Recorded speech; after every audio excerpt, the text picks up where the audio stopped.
Hello friends, welcome back. I am Vivek Singhal from tradingwithvivek.com। और आज हम बात करने वाले हैं सीडीएसएल के बारे में।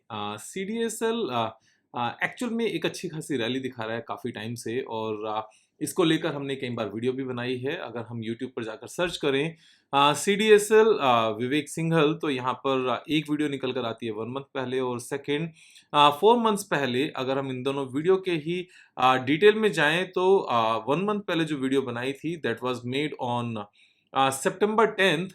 और सितंबर 10th को जो इसका प्राइस था एक्चुअल में, ये वीडियो सितंबर 10th संडे को बनाई गई थी। फ्राइडे को 8 सितंबर को इसका प्राइस 1282 था, जो हम यहाँ पर देख भी सकते हैं 1282। और इससे पहले जो वीडियो बनाई थी that was made almost 4 months back, और इसकी जो डेट थी दैट वाज जून 14th। और जून 14th को इसका प्राइस 1014 था। मैंने इसको भी यहाँ पर मार्क किया, 1014 वाज द प्राइस।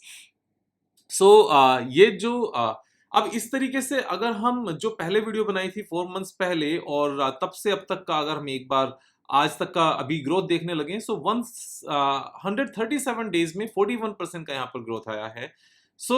यहाँ पर आगे भी एक अपॉर्चुनिटी साफ साफ नजर आती है। बहुत सारे लोग क्या करते हैं कि यहाँ पर ट्रेलिंग स्टॉप लॉस लेकर चलते हैं कि जितना ऊपर जाता जाता है उतना बढ़ाते जाते हैं, और 5%, 6% या फिर 7%, 10% का एक स्टॉप लॉस लेकर चलते हैं कि अगर इतना गिर गया तो हम निकल जाएंगे। ट्रेलिंग स्टॉप लॉस उसको कहते हैं कि एक रैली जो चल रही है उसको राइड किया जाए। मेरे हिसाब से कभी भी स्टॉप लॉस लगाकर अपने स्टॉक से, अपनी पोजीशन से, अपनी होल्डिंग से बाहर निकलना अच्छी बात नहीं है। उसके बदले हमें क्या करना चाहिए कि जो पैटर्न्स लगातार बनते जा रहे हैं उसके बेस पर अपने टारगेट को और ऊपर करते जाना चाहिए। जैसे स्टार्टिंग में सबसे पहले जो हमने पैटर्न बनाया था फर्स्ट वीडियो में, वो 1014 का बना था। 1014 का पैटर्न बनने के साथ में यहाँ पर इसका टारगेट भी निकाला, और साथ में एक यहाँ पर रेंज बाउंड ट्रेडिंग स्ट्रेटजी भी बनी, और रेंज बाउंड ट्रेडिंग स्ट्रेटजी में भी 2 रेंज बाउंड ट्रेडिंग स्ट्रेटजी थी। उसके बाद में जब सेकंड बना तो सेकंड का जो हमारा टारगेट निकल कर आया वो हमारा काफी ऊपर का टारगेट निकल कर आया 1600 और 1700 के बीच में। अभी जब यहाँ पर फिर से टारगेट बन रहा है, तो अभी एक नया चार्ट पैटर्न बनता हुआ नजर आता है। ये पुराने वाला chart pattern as it is रखा हुआ है। मैं जनरली चार्ट पैटर्न चेंज नहीं करता जब तक नया कोई पैटर्न ना बन जाए। तो अगर हम पुराने वाले इस चार्ट पैटर्न को डिलीट करते हैं, जो अभी रिसेंटली आज ही इसने ब्रेकआउट दिया है, तो वो आपको नजर आएगा। Again this is a cup with handle pattern. यहाँ पर ये कप है, और ये इसका एक हैंडल है और एक और हैंडल है। हम यहाँ पर 2 हैंडल्स देख सकते हैं, और आज यहाँ पर एकदम क्लीन ब्रेकआउट है और अच्छी खासी वॉल्यूम के साथ है। तो यहाँ पर एक ब्रेकआउट का आना इस तरीके से, और अगर हम इसका टेक्निकल टारगेट निकालने लगे तो लास्ट वाला जो टेक्निकल टारगेट था ऑफ कोर्स उससे ज्यादा होगा, क्योंकि यहाँ पर डेप्थ भी ज्यादा हो गई है और जो अपना रेसिस्टेंस है वो भी ऊपर हो गया है। 551 पॉइंट्स का यहाँ पर ये टोटल डेप्थ है। हम ब्रेकआउट लेवल के ऊपर इसको प्लेस करते हैं, और अपना जो टारगेट निकल कर आता है दैट इज 1985, ऑलमोस्ट 2000 रुपीज का टारगेट है इसका। इस तरीके से जब हम लगातार रैली करते जाते हैं, मींस रैली को राइड करते जाते हैं, तो वो एक टेक्निकल चार्ट पैटर्न के बेस पर होना चाहिए। वो ऐसा कुछ नहीं होना चाहिए 5% बढ़ गया या 5% गिर गया। उसके पीछे कुछ टेक्निकल यहाँ पर लॉजिक होना चाहिए, टेक्निकल सेटअप होना चाहिए। अब जब यहाँ पर टेक्निकल सेटअप्स के बेस पर हम राइड करने की बात करते हैं रैली को, यहाँ एक चीज इंपॉर्टेंट है कि जो लेटेस्ट क्वार्टरली रिजल्ट्स आ रहे हैं वो किस तरह के आ रहे हैं। तो अगर हम यहाँ पर एक बार सीडीएसएल के जो लेटेस्ट क्वार्टरली रिजल्ट्स आए उसके ऊपर ध्यान देने लगे, तो 207 करोड़ रुपीस की रेवेन्यू है, which is the highest ever. यानी कि इससे पहले जो हाईएस्ट एवर थी वो 152 करोड़ रुपीस की रेवेन्यू थी दिसंबर 21 में, और अभी 207 करोड़ की है। और अगर हम यहाँ पर ऑपरेटिंग प्रॉफिट की बात करने लगे then this is also highest ever, और नेट प्रॉफिट की अगर हम बात करने लगे देन 109 करोड़ रुपीस का नेट प्रॉफिट है। लास्ट ईयर सेम क्वार्टर में इसका नेट प्रॉफिट 80 करोड़ रुपीस का था। 109 डिवाइडेड बाय 80, यहाँ पर 36% का यहाँ पर नेट प्रॉफिट साफ साफ नजर आता है। और इसके पीछे ऐसा कुछ नहीं है कि अदर इनकम का बहुत ज्यादा इंपैक्ट है या फिर टैक्स रेट का कोई इंपैक्ट है, कुछ नहीं। सिर्फ और सिर्फ ये सॉलिड ग्रोथ है। लास्ट फ्यू ईयर से लगातार ये, लास्ट फ्यू ईयर से क्या, जब से कंपनी का इंसेप्शन हुआ है तब से लगातार यहाँ पर ग्रोथ है। 7 टाइम्स लास्ट 10 ईयर्स में यहाँ पर रेवेन्यू ग्रो की है। और अगर हम यहाँ पर नेट प्रॉफिट की बात करने लगे 55 करोड़ से बढ़कर 321 करोड़, यानी कि 6 टाइम्स ही यहाँ पर नेट प्रॉफिट ग्रो हुआ है। तो और बैलेंस शीट की अगर हम बात करें, जीरो डेट कंपनी है, जो अपना पैसा है वो भी यहाँ पर इन्वेस्टमेंट के रूप में है, वो इन्वेस्टमेंट एक्चुअल में कंपनी को और पैसा कमा कर देती है, जो यहाँ पर अदर इनकम के रूप में आपको नजर आता है। अदर इनकम हमारी वन टाइम अदर इनकम है या रेगुलर बिजनेस है, तो अदर इनकम के ऊपर हम प्लस के ऊपर क्लिक करेंगे तो यहाँ पर नजर आ जाएगा एक्सेप्शनल आइटम सिर्फ 2 करोड़ का है, लेकिन जो बाकी सारी इनकम है that is other income normal, यानी कि जो हमारा यहां पर इन्वेस्टमेंट वाला पार्ट है उसके ऊपर यहां पर ये इनकम है।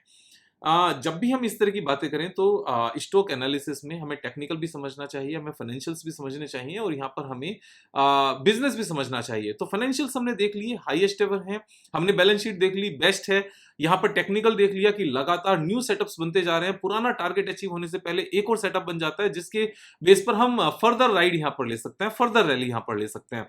अब जैसे हम इससे पहले वाली बात करते हैं कि इससे पहले जो हमारा टेक्निकल टारगेट था, आप ध्यान से समझना, जो ये टेक्निकल टारगेट था, हम हमेशा एक चीज कहते हैं कि जब यहाँ पर ब्रेकआउट आ जाए तो ब्रेकआउट के ऊपर जो ब्रेकआउट वाली कैंडल का जो हाईएस्ट प्राइस है उसके ऊपर हमारा क्लोज होना चाहिए, जिससे ब्रेकआउट कंफर्म हो जाए। तो हमारा यहाँ पर क्लोज हुआ, उसके बाद में मार्केट के चलते प्राइस नीचे आया, फिर ऊपर गया, फिर नीचे आया, फिर ऊपर गया। अब जो पुराने वाला टारगेट था हमारा, वो टारगेट हमारा निकल कर आता था ऑलमोस्ट 1650 के आसपास, जो मुझे याद है, और 1650 का जो टारगेट निकल कर आता था 1640, तो उसके बेस पर ये लगातार रैली चल रही है। अब आप ध्यान से समझना, क्योंकि जो टारगेट है वो ऑटोमेटिकली हमारा 1640 तक है, और यहाँ पर पुराने वाले सेटअप के बेस पर, जो हमारा ये वाला सेटअप है, इस सेटअप के बेस पर ऑलरेडी यहाँ पर ब्रेकआउट भी हो चुका है और ब्रेकआउट कंफर्म भी हो चुका है। जब दोनों चीजें हो चुकी हैं और इसका टारगेट हमारा और ऊपर तक नजर आता है और ये प्राइस ऑटोमेटिकली इस पुराने वाले सेटअप के बेस पर ही ऊपर जाता हुआ नजर आता है, तो यहां पर फर्दर ब्रेकआउट की जरूरत महसूस नहीं होती कि हम तब पोजीशन बनाएं। उसका रीजन है कि जब ये यहां से ऊपर जाना ही है पुराने वाले सेटअप के बेस पर, अगर हम उसको लॉजिकली सही माने, तो इसके ऊपर ब्रेकआउट आ तो गया है, कंफर्म भी हो ही जाएगा, और जब जैसे ही कंफर्म होगा तो वैसे ही इमीडिएटली इसका जो नेक्स्ट टारगेट हमारा निकल कर आता है 1985, ये वहां तक एक्चुअल में टारगेट हमारा डिफाइन हो जाएगा और हम वहां तक इसको रख पाएंगे टेक्निकल चार्ट के बेस पर। तो जब कभी पुराने वाले चार्ट के बेस पर रैली चल रही हो, नया सेटअप बन रहा हो, उसमें ब्रेकआउट आ गया हो, तो ब्रेकआउट कंफर्मेशन के वेट करने की जरूरत नहीं पड़ती, क्योंकि वो रैली पुराने वाले सेटअप के बेस पर ऑलरेडी चल रही है और उसका टारगेट अचीव नहीं हुआ है, तो हम मानकर चल सकते हैं कि प्राइस ऑटोमेटिकली ऊपर जा रहा है। तो हमेशा जब भी हमारे रूल्स हों, उन रूल्स को इस तरीके से प्रैक्टिकली समझ लेना चाहिए, यहाँ पर जिद नहीं होनी चाहिए। फॉर एग्जाम्पल, जैसे मैं एक बात बताता हूँ, आज मैंने जो ट्वीट किया था, अगर हम ट्विटर की बात करें, आप अगर ट्विटर पे फॉलो नहीं करते हो तो ट्विटर पर फॉलो कर लेना चाहिए, क्योंकि बहुत सारी चीजें ऐसी हैं जो मेरे माइंड में आपके साथ शेयर करने के लिए आती हैं और मैं इमीडिएटली उनको ट्विटर पर डाल देता हूँ, लेकिन जनरली बाकी यूट्यूब पर मैं वीडियो बनाकर ही डालता हूँ, बाकी चीजें मिस हो जाती हैं। तो यहाँ अगर हम देखें, मैंने बताया simple steps for making life better, remove these 4 points, 4 things from the life: smoking, alcohol, oil and sugar, and add these 4 things in life: chanting, reading, optimum utilization of time and optimum utilization of money। तो यहाँ पर जैसे हम बात करें कि विवेक भाई, sugar एक ऐसी चीज है, शुगर को कैसे हम यहाँ पर मिल्क या फीका पिए? फीका मिल्क बहुत अच्छा लगता है, मीठा डाल के उतना अच्छा नहीं लगता। एक बार हमारे ये टेस्ट बर्ड्स डेवलप हो जाएं तो उसके बाद में अच्छा लगना शुरू होता है। बात आती है ऑयल की, भाई सब्जी हम ऑयल में कैसे बनाएंगे, ऑयल के बिना कैसे बनाएंगे? तो सब्जी यहाँ पर देसी घी में बनाई जा सकती है, उसका भी सोल्यूशन है। लेकिन अगर हम बुआ के घर गए, बुआ जी के घर गए, या फिर दीदी के घर गए, या फिर हम मौसी के घर गए, या फिर हम इन लॉज के घर गए, और वहां पर उन्होंने मीठे वाली आपको टी बनाकर दे दी या कॉफी बनाकर दे दी, तो वहां पर नखरे दिखाने की जरूरत नहीं होती, इस बात को समझने की जरूरत होती है। सेम इसी तरीके से जब हमारा ये रूल रहता है कप विद हैंडल पैटर्न या reverse head and shoulder pattern के केस में, कि एक बार पहले ब्रेकआउट आना चाहिए, ब्रेकआउट का जो टॉप बने उसके ऊपर एक और ग्रीन क्लोज होना चाहिए, जिससे वो ब्रेकआउट कंफर्म हो जाए। अब जब ये हमारा रूल है कि ब्रेकआउट आने के बाद में उसका कंफर्मेशन जरूरी है, लेकिन सीडीएसएल के केस में, इस पर्टिकुलर केस में, जब वो ऑलरेडी पुराने पैटर्न के बेस पर ब्रेकआउट भी आ चुका है, कंफर्म भी हो चुका है, वो रैली में है और अभी तक टारगेट अचीव नहीं हुआ है, तो जब ऊपर जाना ही है टेक्निकल चार्ट पैटर्न के बेस पर, तो यहाँ पर फर्दर न्यू हाइट लेने के लिए उसको ब्रेकआउट कंफर्मेशन की जरूरत नहीं है, क्योंकि ब्रेकआउट कंफर्मेशन यहाँ पर होना, ब्रेकआउट का कंफर्म होना, वो ऑटोमेटिकली पुराने चार्ट पैटर्न के बेस पर सजेस्टेड है। तो जब हम स्टॉक मार्केट में ये बात करते हैं ना पुराने वाले के बेस पर सजेस्टेड है, तो एक चीज का हमें हमेशा ध्यान रखना है कि ये स्टॉक मार्केट है, ये अनसर्टेन है। हम सिर्फ पुराने एक्सपीरियंस के बेस पर बात करते हैं, यहाँ पर गारंटी किसी चीज की नहीं है। आप इसको ऐसे ही मानकर चलो कि जैसे अगर हम इंडियंस की एक एवरेज लाइफ की बात करें तो 70 इयर्स के आसपास निकल कर आती है। जापानीज की बात करें 85 86 के आसपास निकल कर आती है। तो इसका मतलब ये नहीं होता कि सबने उसी टाइम पर जाना है। कुछ लोग अनफॉर्चुनेटली पहले भी चले जाते हैं और कुछ लोग ब्लेसिंग्स के साथ में बाद में भी जाते हैं। कुछ लोग बाद में तो जाते हैं लेकिन फिजिकली यहाँ पर हेल्दी नहीं रह पाते, और कुछ लोग पहले चले जाते हैं लेकिन फिजिकली हेल्दी रहते हैं। तो ये सब प्रैक्टिकल पॉइंट्स हैं, हमें हमेशा ध्यान रखने की जरूरत है। इसी तरीके से जब हम यहाँ पर चार्ट पैटर्न की बात कर रहे हैं तो चार्ट पैटर्न में भी हमें अपने रूल्स को प्रैक्टिकली फॉलो करने की जरूरत है, जिससे हम अपने प्रॉफिट को यहाँ पर बढ़ा सकें और उसको मैक्सिमाइज कर सकें प्रॉफिटेबिलिटी को। जैसे यहाँ पर बिजनेस की एक और बात करते हैं। पहले जो यहाँ पर जो सेटलमेंट होता था T+2 होता था, यानी कि अगर आज हमने शेयर्स परचेज किए तो टुमारो हमारे अकाउंट में नहीं आते थे, डे आफ्टर टुमारो आते थे। और हमारे डिलीवरी मींस डीमेट अकाउंट में आने के बाद जब हम सेल करते थे तो सीडीएसएल उसके ऊपर एक कमीशन चार्ज करता है। जैसे ही सेटलमेंट के बाद हमारे डीमेट अकाउंट से यहाँ पर शेयर बाहर जाता है। उसके बाद में ये पूरा सिनेरियो चेंज हुआ, T+1 यहाँ पर सेटलमेंट होने लगी, यानी कि अगर मैंने आज बाय किया तो टुमारो मेरे अकाउंट में ये शेयर आ जाएगा, और उसके बाद अगर मैं सेल करूंगा तो मेरा डिलीवरी चार्ज यहाँ पर लगेगा जो सीडीएसएल चार्ज करेगा, यानी कि उसकी इनकम बढ़ गई। अभी क्या होने वाला है, जो सेबी के अकॉर्डिंग है कि विद इन 1 आवर हमारा सेटलमेंट हो जाया करेगा। यानी कि अगर मैंने 11 ओ क्लॉक पर शेयर परचेज किया तो 12 ओ क्लॉक तक, मिड नून तक ये शेयर्स अपने डीमेट अकाउंट में चले जाएंगे। और 1 आवर के बाद अगर हम अपने शेयर्स को बेचेंगे तो ये डिलीवरी बेस्ड ट्रेडिंग मानी जाएगी, और इसके ऊपर सीडीएसएल चार्ज करेगा। यानी कि जितने भी इंट्राडे ट्रेडर्स हैं उन सब से भी सीडीएसएल अब यहां पर चार्ज लिया करेगा, और ये चीज जल्दी शुरू होने वाली है। आप इस चीज को गूगल करके देखना। तो जब ये सारी चीजें स्टार्ट होने वाली हैं, एक बार देखते हैं 1 आवर सेटलमेंट कब स्टार्ट होगा। सो 1 आवर इक्विटी ट्रेडिंग सेटलमेंट यहाँ पर अगर हम देखें और डेट इसका निकाल कर देखें तो ये न्यूज हमारी निकल कर आ जाएगी। ये हमारा होने वाला है इंस्टेंट सेटलमेंट बाय अक्टूबर 2024। अब जब ये अक्टूबर 2024 से स्टार्ट होने वाला है, यानी कि ये स्टार्ट हो भी चुका होगा। अगर हम यहाँ पर डेट देखें, अभी स्टार्ट नहीं हुआ क्योंकि अभी तक ऐसा होना शुरू नहीं हुआ है।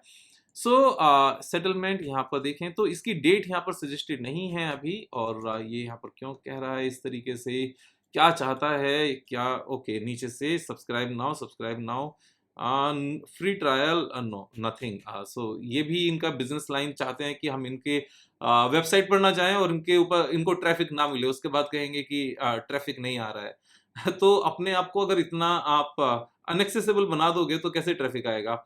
कोई भी आना नहीं चाहेगा, तो इस चीज को ठीक करने की जरूरत है मेरे हिसाब से। अक्टूबर में अभी तो स्टार्ट नहीं हुआ, लेकिन अक्टूबर एंड तक शायद शुरू हो जाए। तो ये एक पॉजिटिव पॉइंट है, और पॉजिटिव पॉइंट होने के साथ में March 2024, yes sorry, so T1 hour settlement cycle by March 2024, यानी कि अब से 5 मंथ्स के बाद यहाँ पर 1 आवर में सेटलमेंट होना शुरू होगा। सो आप इस बात को समझकर चलो कि जो सीडीएसएल की इनकम है वो कम से कम डबल तो यहाँ पर हो जाएगी, क्योंकि इंट्राडे ट्रेड करने वाले ज्यादा लोग हैं और यहाँ पर डिलीवरी बेस्ड ट्रेड करने वाले कम लोग हैं। नेट प्रॉफिट यहाँ से डबल, मेरे हिसाब से जो मेरी प्रैक्टिकल सेंस है वो सीधी सीधी नजर आती है। और जिस तरीके से ऐसे पर्टिकुलर केस में जैसे बीएससी इंडिया का अगर आप चार्ट देखोगे कि लगातार रैली आते हुए स्टॉक प्राइस बहुत ज्यादा ऊपर चला गया, जो यहाँ पर बेस बना था 408 का, और यहाँ से ऑलमोस्ट 5 टाइम्स स्टॉक प्राइस हो गया, 2000 के आसपास का स्टॉक प्राइस हो गया 400 से निकलकर।